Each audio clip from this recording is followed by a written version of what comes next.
तो मैंने आपको एक नोमेनक्लेचर के ऊपर शीट दिया है, उस शीट को आपको सॉल्व करना है। जो लोग ऑनलाइन पढ़ रहे हैं उनको भी उसका लिंक मैं डाल दूंगा।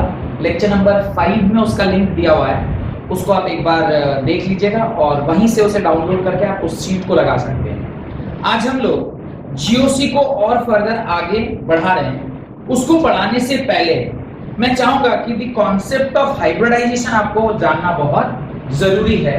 What is the concept of hybridization? क्योंकि अगर आप हाइब्रिडाइजेशन नहीं समझ रहे, तो लास्ट क्लास में मैंने एक वर्ड यूज किया था, इलेक्ट्रोनेगेटिविटी। अभी हाइब्रिडाइजेशन और इलेक्ट्रोनेगेटिविटी का एक रिलेशनशिप है, तो वो तब तक समझ में नहीं आएगा जब तक आपको हाइब्रिडाइजेशन का कॉन्सेप्ट समझ में नहीं आता है। तो व्हाट इज हाइब्रिडाइजेशन? कोई बता सकता है हाइब्रिडाइजेशन किसे कहते हैं? What is hybridization? इतने सारे लोग बैठे, कोई नहीं बता पाएगा क्या हाइब्रिडाइजेशन किसे कहते हैं? What is hybridisation? हाइब्रिडाइजेशन का सीधा सीधा मतलब होता है हाइब्रिड। कोई भी चीज हाइब्रिड कब होती है? बायोलॉजी के बच्चे तो हाइब्रिड वर्ड से ज्यादा ताल्लुकात रखते हैं। Hybrid means crossing, no?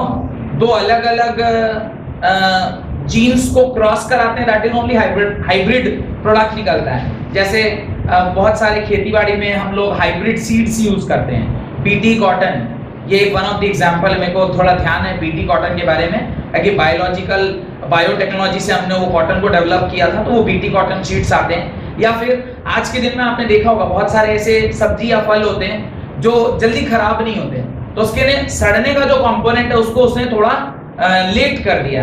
या आपने देखा होगा भिंडी को हम लोग कैसे तोड़ के देखते हैं, भिंडी का फ्रेशनेस कैसे चेक करते हैं कि भिंडी अच्छा है कि नहीं है? आप पीछे से उसको तोड़ के देखते हैं, अगर टूट गया आसानी से तो आप मानते हैं कि ये अच्छा भिंडी है, नहीं तो अगर टूटने में टाइम लग रहा है तो आप मानते हैं कि ये खराब भिंडी है। अच्छा, साइंटिस्ट लोग को भी ये बात पता थी, उनने क्या किया, चाहे कितना भी एज माने कितना भी जुआया हुआ भिंडी हो, वो कितना आप तोड़िएगा वो खट से टूट जाएगा। ऐसे उसकी जेनेटिकल कोडिंग को बदला कि उसका जो टेल है वो आप कितना भी उम्रदार वो भिंडी रहे, जुआया मींस उम्रदार, ज्यादा भी अगर देख के लग रहा है इतना मोटा भिंडी है, फिर भी तोड़िएगा तो वो क्या हो जाएगा, फट से टूट जाएगा। क्यों टूट जा रहा है? बायोलॉजिकली उसका जो वो प्रॉपर्टी है उसको उसने क्या कर दिया, परमानेंट फिक्स कर दिया। ऐसे ही आपने देखा होगा कैबेज कितने कलर्स में आता है। एक तो पहले ग्रीन कैबेज, अभी देखिए आप पर्पल कैबेज, येलो कैबेज और ग्रीन तो खैर रहता ही है। आपने कैप्सिकम देखा होगा, कैप्सिकम अभी पहले ग्रीन होता था, अभी रेड कलर, येलो कलर, पता नहीं कौन कौन सा, ऑरेंज सब कलर के मिलने लग गए। कैसे कैप्सिकम का कलर कैसे बदल गया? It is due to hybrid crossing. तो किसी भी चीज को जब आप क्रॉस करते हैं तो you get a hybrid product, you get a hybrid product. तो वो जो प्रोडक्ट मिला उसे ही हम क्या बोलते हैं, हाइब्रिड प्रोडक्ट बोलते हैं। और वो जो कॉन्सेप्ट ऑफ मिक्सिंग है that is called as hybridization. In case of chemistry, mixing of orbitals means hybridization. आप ऑर्बिटल्स को जब मिक्स करते हैं तो उसे हम क्या बोलते हैं, हाइब्रिडाइजेशन बोलते हैं। अभी मेरे को ये कैसे पता चलेगा कि मिक्सिंग ऑफ ऑर्बिटल्स हाइब्रिडाइजेशन है, वो जरा समझने की कोशिश करते हैं और देखते हैं इसका ओरिजिन कहां से आया।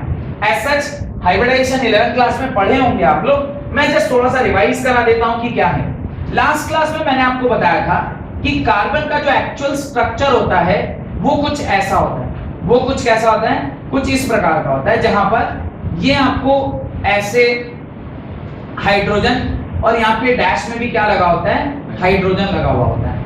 अब इसका बॉन्ड लेंथ, इसका जो बॉन्ड लेंथ है और इसका जो बॉन्ड लेंथ है, ये सबका बॉन्ड लेंथ क्या है, यहाँ पे सेम है। All the bond lengths are same. इसी को हम क्या बोलते हैं, बॉन्ड लेंथ बोलते हैं। This is only known as bond length. ये सबका बॉन्ड लेंथ क्या होगा, सेम होगा। All the bond lengths are same. लेकिन अभी मैं एक आर्गुमेंट में आपको लेके चल रहा हूं, उसको जरा ध्यान से देखिएगा।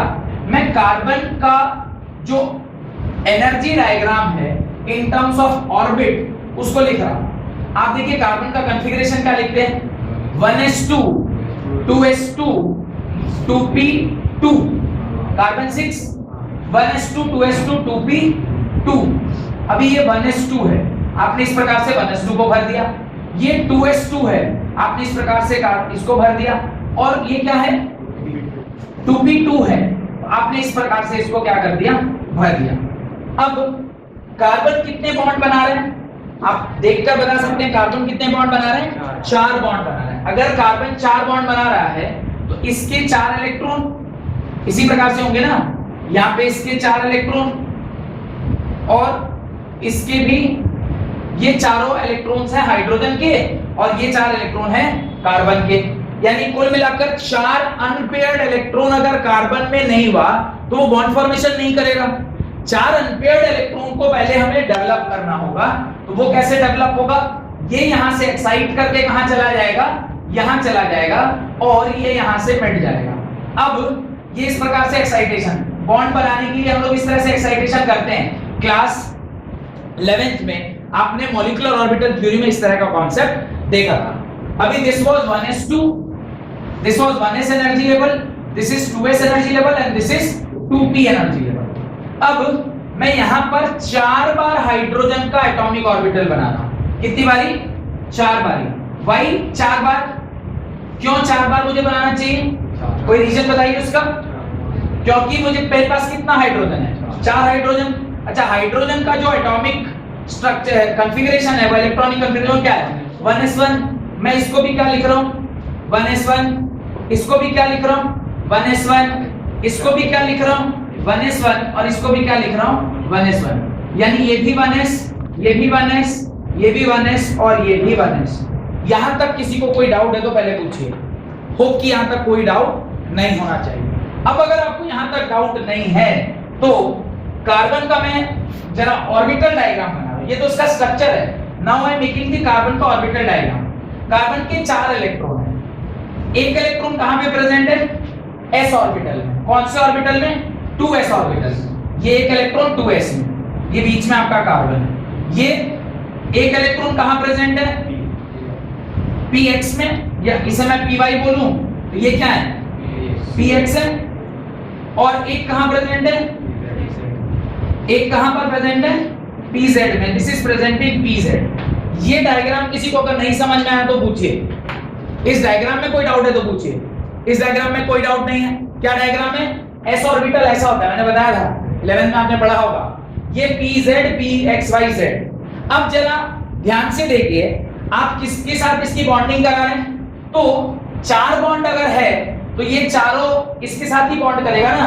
तो ये वाला किसके साथ बॉन्ड बनाएगा? इसके साथ। ये वाला किसके साथ बॉन्ड बनाएगा? इसके साथ। ये वाला किसके साथ बॉन्ड बनाएगा? इसके साथ। और ये वाला किसके साथ बॉन्ड बनाएगा? इसके साथ। 4 हाइड्रोजन 4 कार्बन के इलेक्ट्रॉन्स के साथ बॉन्ड बनाएंगे ना, शेयरिंग होगा। अभी शेयरिंग हो रहा है। तो देखिए ये px जो है वो इस प्रकार से एक हाइड्रोजन के साथ क्या कर लिया?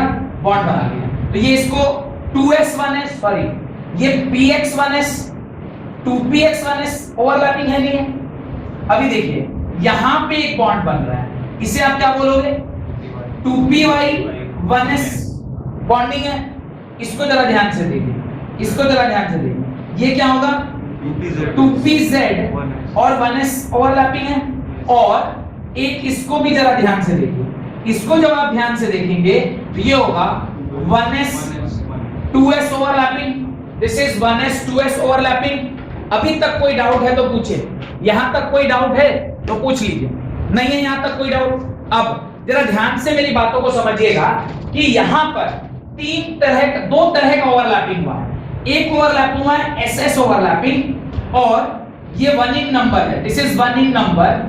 और दूसरा ओवरलैपिंग जो है वो ps ओवरलैपिंग है, ये 3 इन नंबर। आपको ये बात तो जरूर बताई गई होगी कि जब ss ओवरलैपिंग होता है तो जो उसका ओवरलैपिंग है यानी जो बॉन्ड फॉर्मेशन है, जितना ज्यादा ओवरलैप होगा उतना स्ट्रॉन्ग बॉन्ड बनेगा।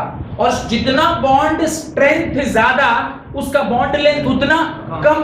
तो अगर इसका बॉन्ड लेंथ किसी का भी ज्यादा होता है, बॉन्ड लेंथ या बॉन्ड स्ट्रेंथ की बात करें अगर हम, अगर किसी का बॉन्ड स्ट्रेंथ और बॉन्ड लेंथ में रिलेशनशिप देखना है तो आप इस प्रकार से देख सकते हैं कि किसी का बॉन्ड लेंथ अगर ज्यादा है तो उसका बॉन्ड स्ट्रेंथ क्या होगा? कम। और किसी का बॉन्ड लेंथ अगर कम है तो उसका बॉन्ड स्ट्रेंथ क्या होगा? ज्यादा होगा। अब ss overlapping is a better overlapping than ps overlapping. तो ss ओवरलैपिंग में जो बॉन्ड लेंथ है वो कम होगा और ps ओवरलैपिंग में बॉन्ड लेंथ ज्यादा होगा। कोई दिक्कत? यानी थ्योरी से जो स्ट्रक्चर निकल के आ रहा है उसमें 3 बॉन्ड एक लेंथ के हैं और एक बॉन्ड अलग लेंथ का है। 3 बॉन्ड एक लेंथ के हैं और एक बॉन्ड अलग लेंथ का है। पर जो एक्चुअल स्ट्रक्चर नेचर में प्रेजेंट है उसमें चारों लेंथ कैसे हैं? इक्वल है। अब या तो जो एक्चुअली नेचर में प्रेजेंट है ये गलत है या फिर आपकी थ्योरी गलत है। ज्यादा चांसेस किसके हैं? थ्योरी गलत होने के। भाई ये तो पाया जा रहा है, ये तो सही ही होगा, हमारी थ्योरी में कुछ गड़बड़ी है। अब साइंटिस्टों ने बैठ के कुछ मंथन किया। मंथन करने के बाद क्या सोचा कि कुछ हमें थ्योरी में क्या करना पड़ेगा? संशोधन करना पड़ेगा। थ्योरी में क्या संशोधन किया? अब थ्योरी में इन्होंने ये संशोधन किया कि ऐसा अगर मुझे चारों का बॉन्ड लेंथ क्या करना है? सेम रखना है, तो कुछ बुद्धि लगाना होगा। क्या बुद्धि लगाया गया उसको जरा हम लोग समझते हैं। अगर ये जो ऑर्बिटल्स एनर्जी लेवल था मिटा रहा हूं उसमें, ठीक है, ध्यान से देखिए अब क्या हुआ होगा। अब इन्होंने बोला कि देखिए हम लोग एक हाइब्रिडाइजेशन का कॉन्सेप्ट इंट्रोड्यूस कर रहे हैं। What is hybridization? उन्होंने कहा कि ये जो चार ऑर्बिटल, लफड़ा यही फंसा हुआ है ना कि एक ऑर्बिटल जो है, एक बॉन्ड लेंथ जो है वो छोटा है और तीन बॉन्ड लेंथ जो है वो बड़ा है। तो उन्होंने कहा कि देखिए अगर स्ट्रक्चर में चारों बॉन्ड लेंथ सेम है तो उस चारों ऑर्बिटल को हम लोग क्या करते हैं? मिक्स कर देते हैं। Hybridization is mixing of orbitals. पहला डेफिनेशन ये लिखवाया था ना, हाइब्रिडाइजेशन मींस मिक्सिंग। कोई भी चीज हाइब्रिड होती तो मिक्सिंग, और hybridization is mixing of orbitals. तो आप क्या किए? चारों को मिक्स कर दिए। अब जो मेरा एनर्जी डायग्राम आ रहा है उसको जरा ध्यान से देखिएगा। अभी था 1s और अब जो आया that is not 1s, that is not 2s, that is sp3। ये क्या हो गया? sp3 हो गया। Okay sir, what is sp3? What is sp3? एक s और तीन p के ऑर्बिटल को मिक्स करने पर जो बना उसको क्या बोला? sp3। एक s तीन p को मिलाने के बाद जो बना उसको क्या बोला? sp3। तो अब हमने इलेक्ट्रॉन्स को इसके अंदर डाला, पहला इलेक्ट्रॉन, दूसरा इलेक्ट्रॉन, तीसरा इलेक्ट्रॉन और चौथा इलेक्ट्रॉन। इसके करस्पॉन्डिंगली हाइड्रोजन का भी हमने चार ऑर्बिटल रख दिया। हाइड्रोजन का हमने चार ऑर्बिटल रखा, उस सब में कितना कितना इलेक्ट्रॉन प्रेजेंट था? एक एक इलेक्ट्रॉन। अब इसकी एनर्जी इस तरह से जब हमने इसके बीच में बॉन्डिंग करवाई, इस तरह से जब इनके बीच में बॉन्डिंग करवाई तो चारों का जो लेंथ आया वो एग्जैक्टली क्या आया? सेम आया। तो अब एक नया स्ट्रक्चर आपको बना के दिखाता हूं। नया स्ट्रक्चर कैसा आया? ये आपका कार्बन, ये एक ऑर्बिटल, ये दूसरा ऑर्बिटल, ये तीसरा ऑर्बिटल और ये चौथा ऑर्बिटल। इस प्रकार से चार ऑर्बिटल आए। चारों ऑर्बिटल ने हाइड्रोजन के साथ क्या किया? बॉन्ड बनाया। बॉन्ड जो बना, जो ओवरलैपिंग हुई, वो सारे इसमें क्या हो गए? Same, because the overlapping was between sp3s, इसका भी किसके बीच में? sp3s, इसका भी किसके बीच में? sp3s, और इसका भी किसके बीच में? sp3s के बीच में। अगर मेरा जो ओवरलैपिंग है वो अगर सेम टाइप के ऑर्बिटल और सेम टाइप के ऑर्बिटल के बीच में हो रहा है तो उसका बॉन्ड लेंथ वेरी नहीं करेगा। और यहां पे जो थ्योरी निकल के आई उसने जो एक्चुअल स्ट्रक्चर था उसके साथ क्या कर दिया? सही प्रूव कर दिया। तो अब हम लोग कह रहे हैं कि ये हाइब्रिडाइजेशन मतलब मिक्सिंग ऑफ ऑर्बिटल्स, जहां पे आप ऑर्बिटल को सेम एनर्जी लेवल पर लाकर क्या कर देते हैं? मिक्स कर देते हैं और एक हाइब्रिड ऑर्बिटल बनाते हैं। ये जो भी हमने बनाया है sp3 हाइब्रिडाइज्ड ऑर्बिटल है, ये हाइब्रिड ऑर्बिटल है और उस ऑर्बिटल में फिर आप इलेक्ट्रॉन्स को सजाते हैं और उसके बाद आप बॉन्डिंग में जाते हैं। This is the concept of hybridization. अब मुझे ये क्यों पढ़ाना पड़ा? मुझे ये पर्टिकुलर कॉन्सेप्ट क्यों पढ़ाना पड़ा उसको जरा ध्यान से देखिए। मैं क्यों पढ़ाना पड़ा? यहां पर अगर कोई चीज आपको ऐसी लग रही है जो आप नहीं जानते हैं तो अपने पास अपनी कॉपी में लिख लीजिएगा।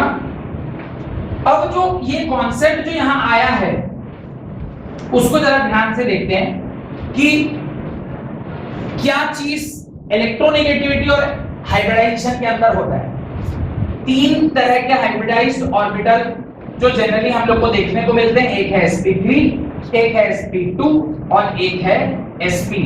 One is sp3 hybridised orbital, one is sp2 hybridised orbital, one is sp hybridised orbital. अगर मैं परसेंटेज s की परसेंटेज की बात करूं तो ये चार ऑर्बिटल से बना है, उसमें एक क्या है? s है और टोटल कितने हैं? चार। इसको जब 100 से मल्टीप्लाई करूंगा ये कितना होगा 25%। यानी कोई मेरे से पूछे कि बताओ s परसेंटेज का कैरेक्टर कितना है इसके अंदर, इसके अंदर s परसेंटेज का कैरेक्टर कितना है, तो आंसर क्या होगा 25%। अगर यहीं पर में से कोई पूछे कि बताओ यहाँ पर s परसेंटेज का कैरेक्टर कितना होगा, तो आपका आंसर आएगा 33.33%। और यहाँ पे कोई पूछेगा तो आप क्या लिखेंगे 1/2 into 100 that is equal to 50%। यानी जैसे जैसे s कैरेक्टर बढ़ता जा रहा है, कैसे s कैरेक्टर बढ़ रहा है, जब sp3 हाइब्रिडाइज था तो 25% s कैरेक्टर, जब sp2 हाइब्रिडाइजेशन आया s कैरेक्टर वाज 33.33, और जब 50% आया, सॉरी sp आया तो द हाइब्रिडाइजेशन वाज 50%। जैसे जैसे s कैरेक्टर बढ़ता जाता है वैसे वैसे उसकी इलेक्ट्रोनेगेटिविटी क्या होती जाती है, बढ़ती जाती है। रीजन s न्यूक्लियस के करीब होता है, s ऑर्बिटल हमेशा न्यूक्लियर के करीब होता है, यानी न्यूक्लियस के पास होता है। न्यूक्लियस के पास अगर कोई है और उसमें इलेक्ट्रॉन है तो न्यूक्लियस उसको अपनी ओर क्या करेगा, खींचेगा, because nucleus is electron loving चीज, वो खुद पॉजिटिवली चार्ज होता है तो इलेक्ट्रॉन को क्या करेगा, प्यार करेगा, अपनी ओर खींचेगा। तो जिसमें s कैरेक्टर ज्यादा वो इलेक्ट्रॉन को ज्यादा अपनी ओर रख सकता है या ज्यादा अपनी ओर खींच सकता है। इसीलिए जिसका s कैरेक्टर ज्यादा होता है उसकी इलेक्ट्रोनेगेटिविटी ज्यादा होती है। तो ये स्टेटमेंट आपको इस s कैरेक्टर के नीचे लिखना चाहिए, जिसका परसेंटेज s कैरेक्टर ज्यादा, कैरेक्टर CHRAC नो, कैरेक्टर ज्यादा, उसका इलेक्ट्रोनेगेटिविटी भी क्या रहता है, ज्यादा। यानी परसेंटेज s कैरेक्टर अगर किसी का ज्यादा है तो उसकी इलेक्ट्रोनेगेटिविटी भी क्या रहती है, ज्यादा रहती है। Got it? कोई दिक्कत नहीं? और अगर इलेक्ट्रोनेगेटिविटी किसी की ज्यादा है तो जो लिस्ट आपने वहां पे देखा है उसमें देखिए CH2 डबल बॉन्ड CH2 लिखा हुआ है, CH2 डबल बॉन्ड CH2, और CH2 ट्रिपल बॉन्ड CH2 भी हो सकता था, और उसके आगे CH3 भी हो सकता था। अभी अगर CH3 होता तो उसमें क्या होते, सारे का single bond, CH2 double bond CH3 है, उसमें क्या है डबल बॉन्ड, और CH ट्रिपल बॉन्ड CH यानी CC के बीच में ट्रिपल बॉन्ड है। ट्रिपल बॉन्ड अगर कहीं दिया हुआ है तो उसका परसेंटेज s कैरेक्टर 50%। अच्छा, अभी तो मे बी आप लोगों को यह नहीं समझ में आया होगा कि सर ये CH2 डबल बॉन्ड CH2 में sp2 कैसे हो गया। कोई बोल रहा है थोड़ा चेहरा अजीब अजीब क्यों दिख रहा है, हाँ तो लफड़ा कृपा यहाँ फंसी हुई। अच्छा अच्छा अच्छा, चलिए ठीक है, शॉर्ट ट्रिक बता देते हैं, पूरा कॉन्सेप्ट तो नहीं बता सकते, शॉर्ट ट्रिक बता देता हूं। कार्बन जितने सिग्मा बॉन्ड बनाता है, कार्बन जितने सिग्मा बॉन्ड, अब ये मत बोलिएगा सिग्मा बॉन्ड क्या होता है, सिग्मा बॉन्ड पता है? Yes sir. पहला बॉन्ड जो कोई भी बनाता है दैट इज सिग्मा, और उसके बाद वाले बॉन्ड्स को क्या बोलते हैं, पाई। कार्बन जितने सिग्मा बॉन्ड बनाएगा, यहाँ पे कितना बॉन्ड बनाया है, सिग्मा सिग्मा सिग्मा और सिग्मा, इसकी हाइब्रिडेशन होगी sp। अगर मान लीजिए कार्बन इस तरीके का कुछ एक कंपाउंड बना रहा है, इस कार्बन का हाइब्रिडेशन क्या होगा, सिग्मा सिग्मा सिग्मा sp2। अच्छा, कार्बन अगर इस तरह का कुछ बॉन्ड बना रहा है तो इस कार्बन का हाइब्रिडेशन कितना होगा, सिग्मा सिग्मा sp। समझ आ रहा है?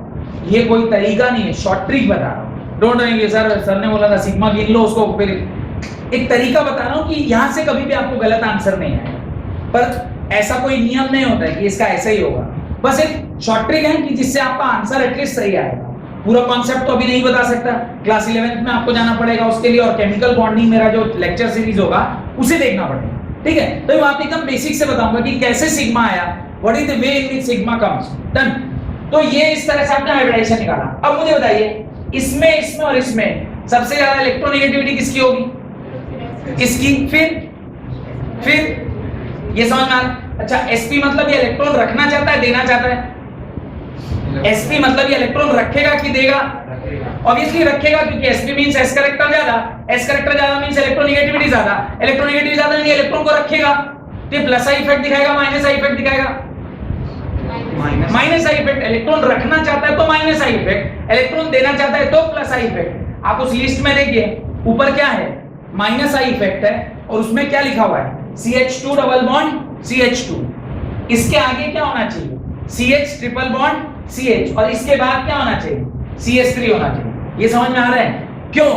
वाई उसका लॉजिक समझ में आया क्यों ऐसा होना चाहिए? वो जो CH2 डबल बॉन्ड CH2 का ऑर्डर लिखा हुआ है वो क्यों लिखा हुआ है वो समझ में आना चाहिए। इसलिए मैंने कहा था कि अगले क्लास में आपको बॉन्ड हाइब्रिडाइजेशन और उसका जो रिलेशनशिप है s कैरेक्टर के साथ और इलेक्ट्रोनेगेटिविटी के साथ वो मैं आपको सिखा दूंगा। Got it?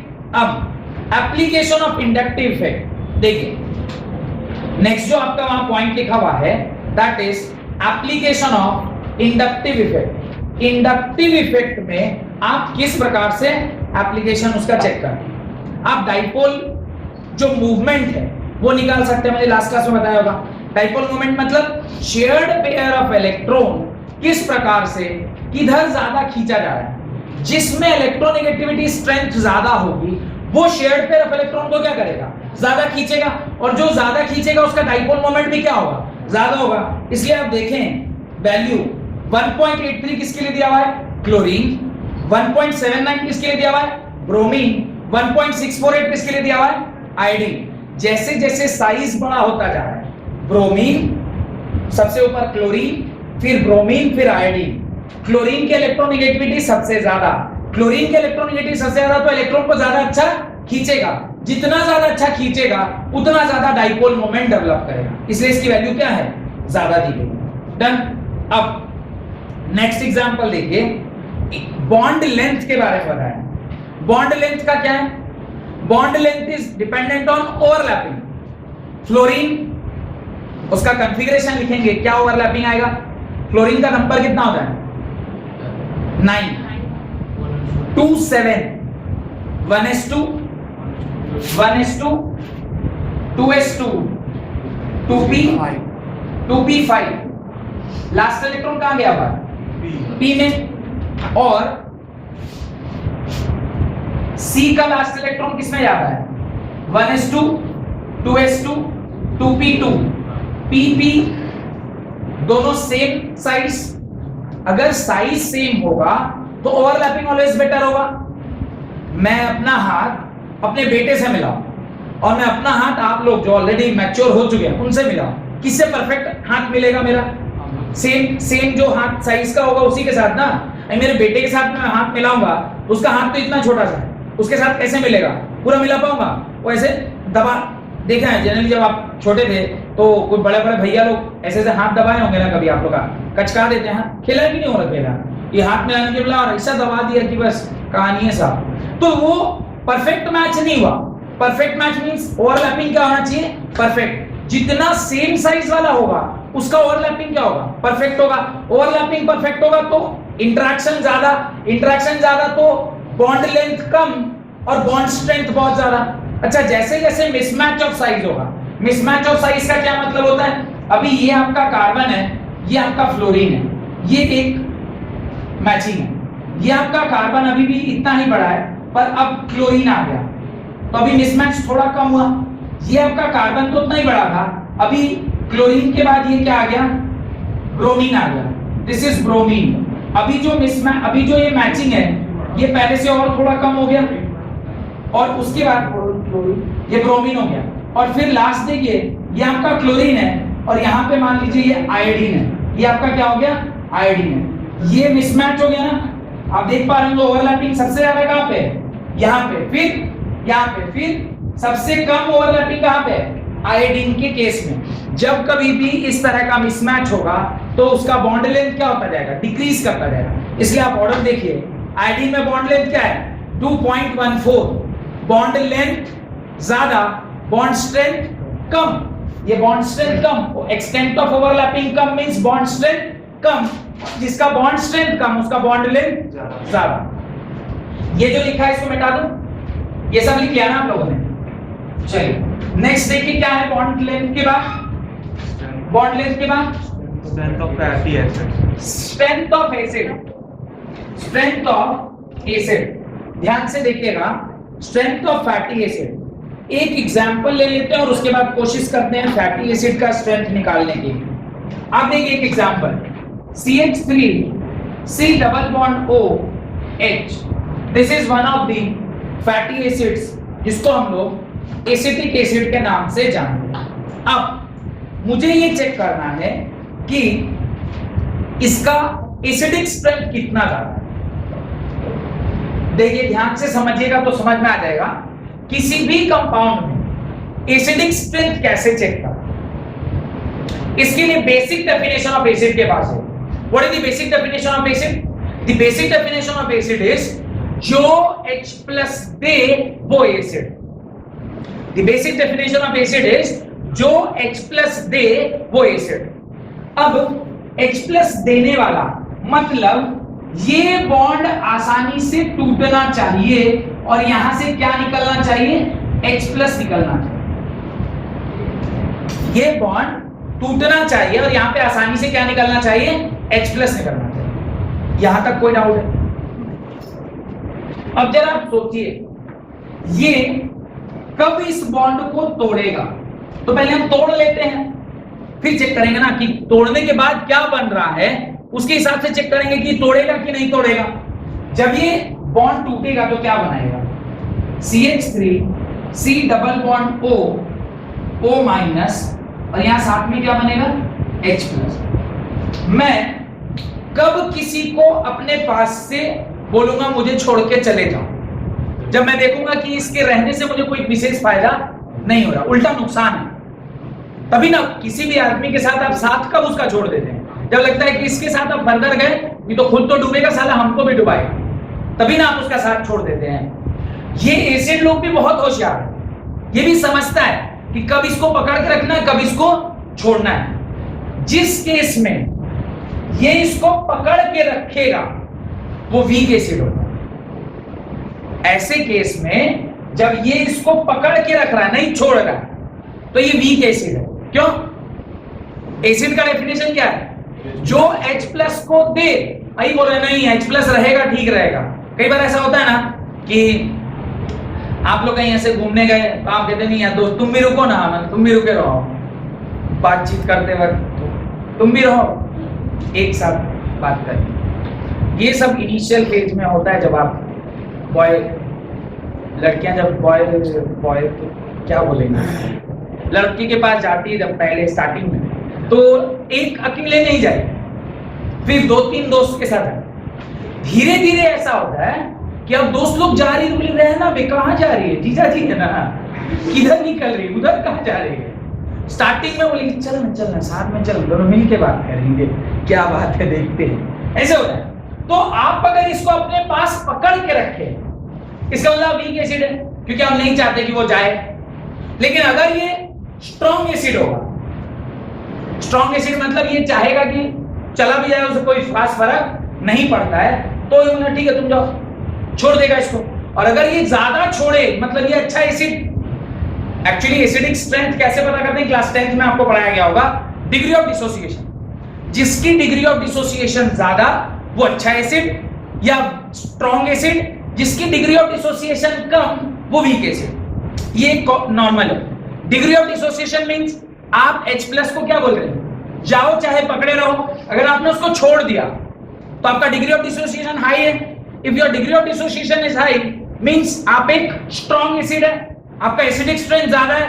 अगर उसको आप नहीं छोड़ रहे यानी आपका degree of dissociation come, degree of dissociation come means आप एसिड अच्छे नहीं है, आप वीक एसिड है। पहले ये क्लियर हुआ।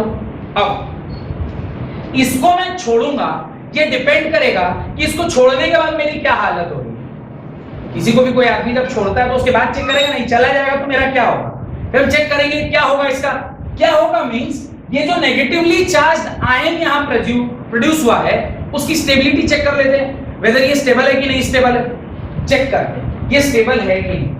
आप क्या कर सकते हैं, ये प्लस आई इफेक्ट और माइनस आई इफेक्ट से एसिडिक स्ट्रेंथ निकाल सकते हैं। एसिडिक स्ट्रेंथ भी निकाल सकते हैं और साथ साथ बेसिक स्ट्रेंथ भी निकाल सकते हैं। पर ज्यादातर इसका प्रयोग हम लोग क्या चीज में लेते हैं? एसिडिक स्ट्रेंथ निकालने में लेते हैं। Got it?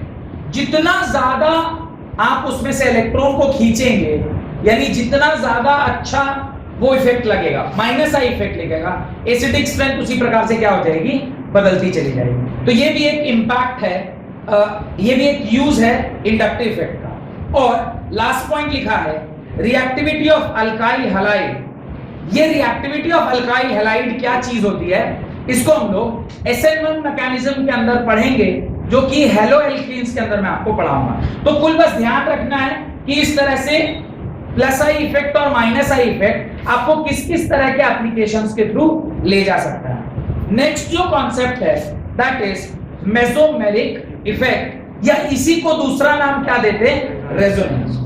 अभी रेजोनेंस को स्टार्ट करने से पहले अच्छा मुझे ये बताइए, हाइब्रिडाइजेशन का कॉन्सेप्ट क्लियर हुआ? इंडक्टिव इफेक्ट कहां-कहां यूज होता है ये क्लियर हुआ?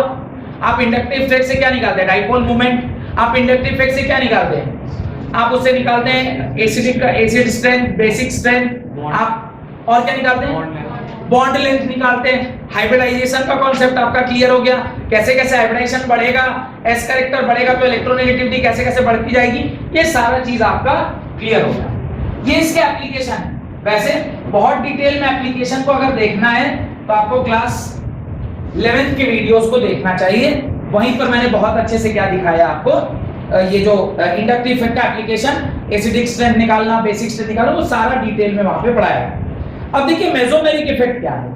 मेसोमेरिक इफेक्ट और रेजोनेंस इफेक्ट को समझते हैं। पहले हम ये देखते हैं व्हाट इज रेजोनेंस इफेक्ट। आप लोग बेंजीन के बारे में तो सुने होंगे, ये आपका बेंजीन है। आप यहां पर सपोज करिए क्लोरीन है। याद रखिएगा रेजोनेंस जो है वो दो प्रकार से काम करता है, या तो आप सिस्टम को इलेक्ट्रॉन प्रोवाइड करते हैं या सिस्टम से इलेक्ट्रॉन विड्रॉ करते हैं। अगर ये ग्रुप लगा हुआ है और ये सिस्टम को इलेक्ट्रॉन देगा तो ये प्लस आर इफेक्ट होगा, और अगर ये सिस्टम से इलेक्ट्रॉन खींचेगा तो ये माइनस आर इफेक्ट होगा। डिपेंडिंग अपॉन कि सब्स्टिट्यूएंट क्या लगा है, आप ये डिसाइड करेंगे कि ये प्लस आर दिखाएगा कि माइनस आर दिखाएगा, या प्लस एफ दिखाएगा कि माइनस एफ दिखाएगा। अभी मैं इसका स्ट्रक्चर बना के आपको दिखाता हूं कि कैसे रेजोनेंस होता है। वैसे तो क्लास 11 में आपने देखा होगा कि रेजोनेंस कैसे होता है। ये क्लोरीन है, क्लोरीन के पास क्या प्रेजेंट होता है, लोन पेयर। ये इलेक्ट्रॉन से भरा हुआ एलिमेंट है। इलेक्ट्रॉन जिसके पास ज्यादा होगा वही ना इलेक्ट्रॉन को डोनेट करेगा, जिसके पास ज्यादा पैसा वही ना दान देता है। तो ज्यादा इलेक्ट्रॉन होगा तो ये क्या करेगा, डोनेट करेगा। जब कभी भी इलेक्ट्रॉन डोनेट करेगा तो यहां पर एक इसका रेजोनेटिंग स्ट्रक्चर बनेगा, और वो स्ट्रक्चर क्या होगा, कुछ ऐसा होगा जैसे कि यहां पे डबल बॉन्ड Cl, दो लोन पेयर तो 20 के पास थे, क्योंकि इसने एक इलेक्ट्रॉन दे दिया तो इसके ऊपर कौन सा चार्ज डेवलप हो जाएगा, पॉजिटिव चार्ज। इस कार्बन को जरा ध्यान से देखिए, इस कार्बन के पास अब अगर मैं यहां पे डबल बॉन्ड बना देता हूं तो कितने बॉन्ड हो जाएंगे, 1 2 3 4 5। कार्बन 5 बॉन्ड बना सकता है, नहीं। तो ये बॉन्ड क्या होगा, ये जो बॉन्ड है ये उठ के कहां आ जाएगा, ये बॉन्ड उठ के क्या बना लेगा, चार्ज बना लेगा। ये क्या बना लेगा, चार्ज। अब अगर ये चार्ज बना तो अब जो आपका स्ट्रक्चर होगा वो कैसा होगा, जो आपका स्ट्रक्चर होगा वो कैसा होगा, यहां नेगेटिव चार्ज, यहां Cl और इसके ऊपर प्लस। अब नेक्स्ट स्टेप में क्या होगा, ये इस प्रकार से एक इलेक्ट्रॉन, एक negative charge is equal to 2 electron, ये नीचे आया तो ये क्या करेगा, ऊपर उठ जाएगा। और नेक्स्ट जो आपका रेजोनेटिंग स्ट्रक्चर होगा वो कैसा होगा, नेक्स्ट जो आपका रेजोनेटिंग स्ट्रक्चर होगा वो कुछ इस प्रकार का होगा, जहां पे यहां पे बॉन्ड होगा, यहां नेगेटिव चार्ज और यहां पर। अब ये नेगेटिव चार्ज यहां आया तो ये बॉन्ड फिर किसमें कन्वर्ट हो जाएगा, नेगेटिव चार्ज में। और इस प्रकार से जो नेक्स्ट रेजोनेटिंग स्ट्रक्चर होगा वो कैसा होगा, यहां यहां यहां नेगेटिव चार्ज और यहां Cl प्लस। अगले स्टेप में ये जो नेगेटिव चार्ज है ये सोएगा और ये वापस से अपने ओरिजिनल पोजीशन में जाके ये इस प्रकार से आपका स्ट्रक्चर बना लेगा, और यहां पे वापस से क्या हो जाएगा, Cl। ध्यान से देखिएगा स्ट्रक्चर को, इलेक्ट्रॉन पूरे सिस्टम में क्या किया, रोटेट करके वापस अपनी जगह में पहुंच गया। देख पा रहे हैं, इलेक्ट्रॉन यहां से इधर आया, ये फिर इधर आया, फिर यहां से इधर आया, फिर यहां से और आगे बढ़ा, फिर यहां से और आगे बढ़ा, ऐसे बढ़ते हुए फिर वापस से अपने ओरिजिनल पोजीशन में पहुंच गया। इसमें जो डिस्प्लेसमेंट हुआ इलेक्ट्रॉन का, हम लोग जो टॉपिक पढ़ रहे हैं क्या पढ़ रहे हैं, इलेक्ट्रॉन डिस्प्लेसमेंट। इलेक्ट्रॉन डिस्प्लेसमेंट के अंदर हमें 3-4 इफेक्ट पढ़ने हैं, inductive effect, mesomeric effect, electromeric effect और हाइपर कंजुगेशन। पहला वाला पढ़ा दिया, दूसरा पढ़ा रहा। ये जो मेसोमेरिक इफेक्ट है, जो रेजोनेंस इफेक्ट है, देखिए पोजीशन ऑफ हाइड्रोजन, ये जो पाई बॉन्ड है वो चेंज कर, आप देखिए यहां से स्टार्ट किए थे, स्टार्टिंग में यहां पर पाई बॉन्ड था, दिखाई दे रहा है, एंड में यहां पे पाई बॉन्ड है। स्टार्टिंग में यहां पर पाई बॉन्ड नहीं था, एंड में यहां पर है। यानी ये किस इलेक्ट्रॉन को घुमा रहा है? Pi electron. इंडक्टिव इफेक्ट में कौन से इलेक्ट्रॉन को घुमा रहा था? सिग्मा इलेक्ट्रॉन को। डेफिनेशन बताओ। Special properties are associated with system in which pi bond is in conjugation either with second pi bond or with an atom which possesses a pair of electron in p orbital।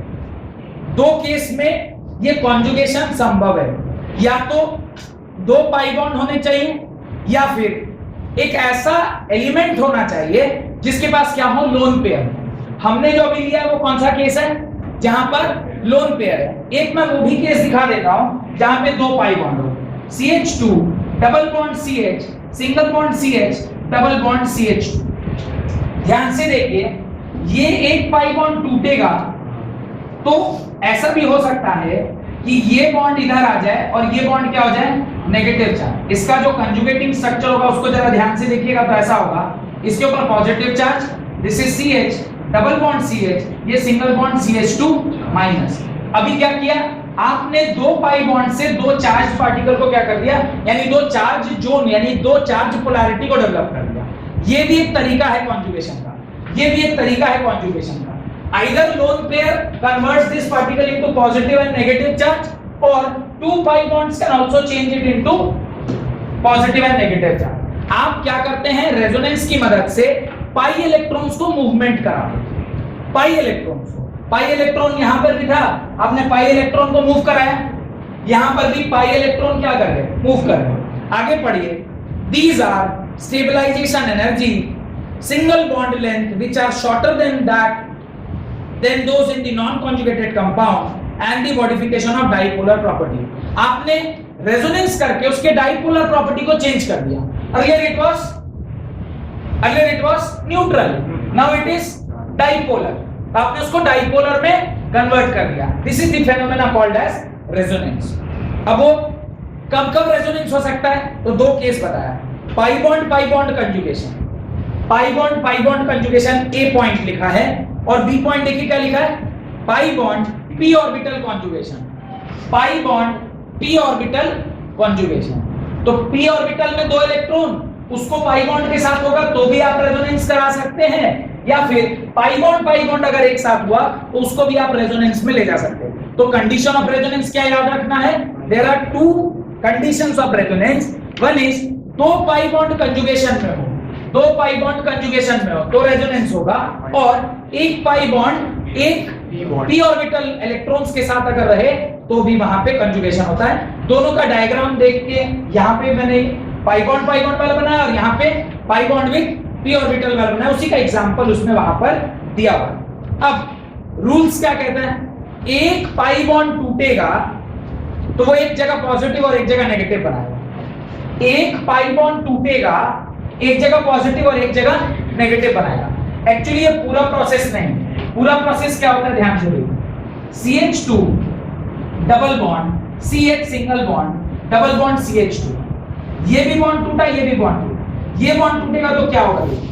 ये bond टूटा इस प्रकार से, यहां पर आ गया negative charge. ये bond टूटा इस प्रकार से, ये भी बॉन्ड टूटा। एक्चुअली ऐसे एक स्टेप में नहीं होता, मल्टीपल स्टेप में। ये बॉन्ड टूटा ऐसे, इसके ऊपर क्या आया? पॉजिटिव चार्ज, इसके ऊपर नेगेटिव। नेगेटिव चार्ज जो डेवलप हुआ वो मूवमेंट करेगा। वो क्या करेगा? मूवमेंट करेगा। जब वो मूवमेंट करेगा तो ये नेगेटिव चार्ज जो यहाँ डेवलप हुआ है वो यहाँ पे आएगा, और ये इस कार्बन के 1 2 3 4 5 कितने बॉन्ड हो जाएंगे? देखिए, अगर यहाँ एक बॉन्ड बन गया और नीचे हाइड्रोजन एक है, इस कार्बन को जरा ध्यान से देखिए कितने बॉन्ड होंगे? 1 2 3 4 5। क्या 5 बॉन्ड बनाना संभव है? नहीं। तो वो ये वाला बॉन्ड को तोड़ के क्या कर देगा? हटा देगा, और अगले स्टेप पे क्या बनेगा? CH2 positive single bond CH double bond CH single bond CH2 negative. तो ये पूरा स्टेप है जिससे वो रेजोनेंस में जाता है। वही उसने नीचे लिखा है, rules for drawing valence bond resonance structure. उसका रूल बताया है, जो मैंने यहाँ पे आपको बताया एक एक स्टेप करके पूरा कंडीशन बताया है किस तरीके से आपका वो पूरा कहानी चल रहा है। अब सेकेंड जो बात यहां पर आपको समझ में आनी चाहिए कि जब कभी भी आप रेजोनेंस की बात करते हैं तो रेजोनेटिंग स्ट्रक्चर ये बताता है कि कौन सा स्ट्रक्चर स्टेबल है और कौन सा स्ट्रक्चर अनस्टेबल। अब आप बोलेंगे सर हम ये जान के क्या करेंगे?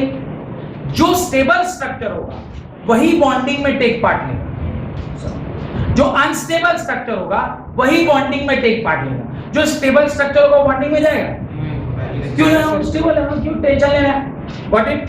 अब क्लोरीन के ऊपर इलेक्ट्रॉन का होना और क्लोरीन के ऊपर पॉजिटिव चार्ज का होना, कौन सा स्टेबल? ये वाला कि ये वाला? ये स्टेबल है, यानी ये भी अनस्टेबल स्ट्रक्चर, ये भी अनस्टेबल स्ट्रक्चर, ये भी अनस्टेबल स्ट्रक्चर, ये भी unstable structure, this is stable structure. Out of 5 resonating structure 2 is stable structure and 3 is unstable. तो ये क्लोरीन ज्यादातर किस फॉर्मेट में मुझे दिखाई देगा? आइदर इस फॉर्मेट में और फिर इस फॉर्मेट में। इस तीनों के फॉर्मेट में मुझे दिखाई नहीं देगा। समझ में आया? तो इससे आप निकाल सकते हैं कि कौन सा स्ट्रक्चर ज्यादा स्टेबल होता है। Ultimately again we are talking about stability, और स्टेबिलिटी जहां आए वहां पे उसका रेजोनेंस एनर्जी आएगा तो वो फिर क्या डिसाइड करेगा? Acidic strength, basic strength, plus I effect, sorry plus are effect, सारी चीजें वापस से वहां पर आ जाएगी। ठीक है, तो यहां तक रखते हैं। अगली क्लास में कंट्रीब्यूशन ऑफ रेजोनेटिंग स्ट्रक्चर और उसको हम कैसे यूज करेंगे, ये सारी बातें मैं आपको बताऊंगा। तब तक के लिए बहुत बहुत धन्यवाद।